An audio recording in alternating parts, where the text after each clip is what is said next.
జనగామ జిల్లా జఫర్గఢ్ మండల కేంద్రంలో బజ్జూరి అశోక్ జ్ఞాపకార్థం ఏర్పాటు చేసిన క్రికెట్ టోర్నమెంట్ ముగింపు కార్యక్రమానికి ఎమ్మెల్యే కడియం శ్రీహరి ముఖ్య అతిథిగా పాల్గొన్నారు.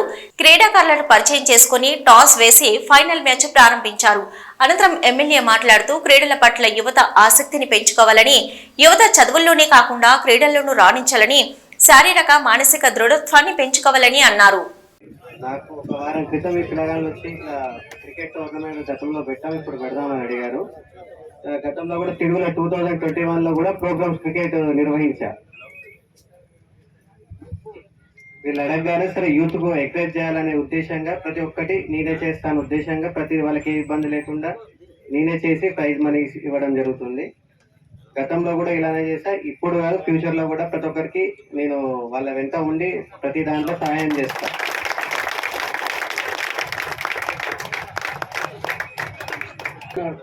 క్రికెట్ టోర్నమెంట్ లో భాగంగా మాకు జఫర్గఢ్ క్రీడాకారులు చనిపోయిన అరుణ్ బృందం గారికి, అదేవిధంగా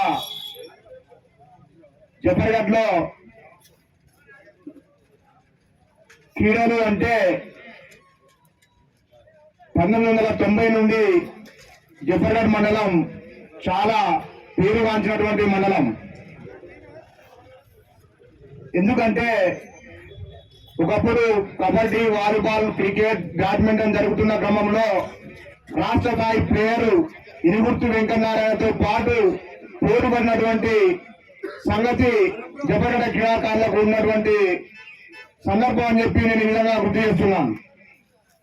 పిఈటి కిషోర్ సింగ్, శైలేందర్ సింగ్, చనిపోయిన అమరుడు సాకి కుమార్ గారు కూడా ఈ జఫర్గఢ్ క్రీడలతోనే పీటీగా ఉద్యోగంలో జాయిన్ అవ్వడం జరిగింది. అదేవిధంగా గత కొంతకాలంగా గత పాలక వర్గాల ఆలోచనతోని క్రీడలు కనుమరుగవడం జరిగింది.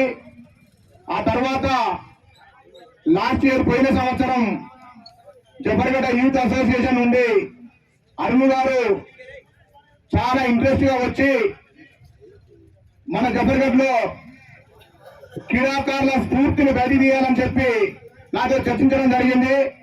మరి ఏదో విధంగా చిన్నగా స్టార్ట్ చేద్దామంటే, ప్రారంభం చేద్దామంటే, లేదన్నా జిల్లా వ్యాప్తంగా క్రికెట్ టోర్నమెంట్ పెడదామని చెప్పి చర్చించడం జరిగింది. దాంట్లో జఫర్గఢ్ గ్రామ పెద్దలు అందరూ సహకరించడం జరిగింది. ప్రజలకు సంబంధించింది మా అమ్మ నాన్న జ్ఞాపకార్థం పేరు మీద మేమే ఇవ్వడం జరిగింది.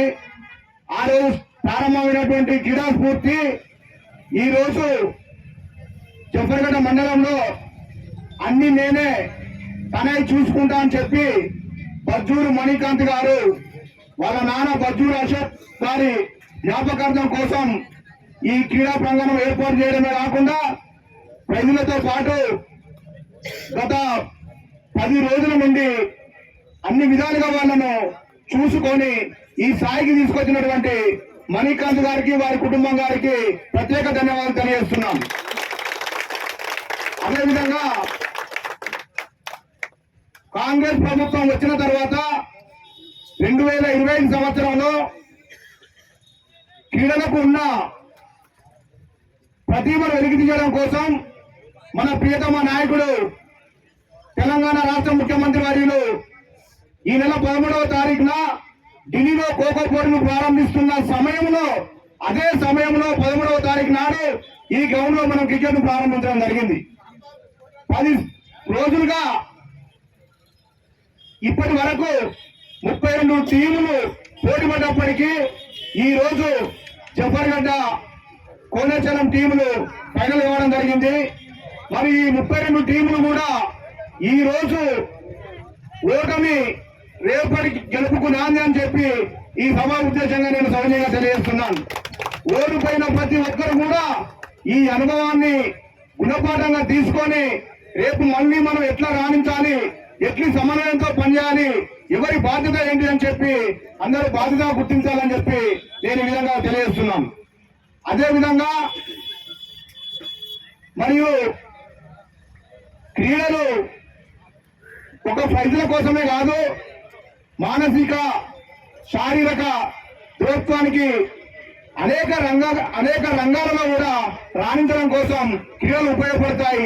దాన్ని దృష్టిలో పెట్టుకొని ఈ రోజు ఉన్నటువంటి మండల స్థాయి క్రికెట్ టోర్నమెంట్ ను రేపు వచ్చే సంవత్సరంలో మణికాంత్ లాగా మనం కూడా అందరం కూడా ఇంట్రెస్ట్ పెట్టి పెద్ద మొత్తంలో 2026 జనవరిలో రాష్ట్ర స్థాయి క్రికెట్ టోర్నమెంట్ పెట్టవలసిందిగా నేను మీ అందరినీ కోరుతా ఉన్నాను.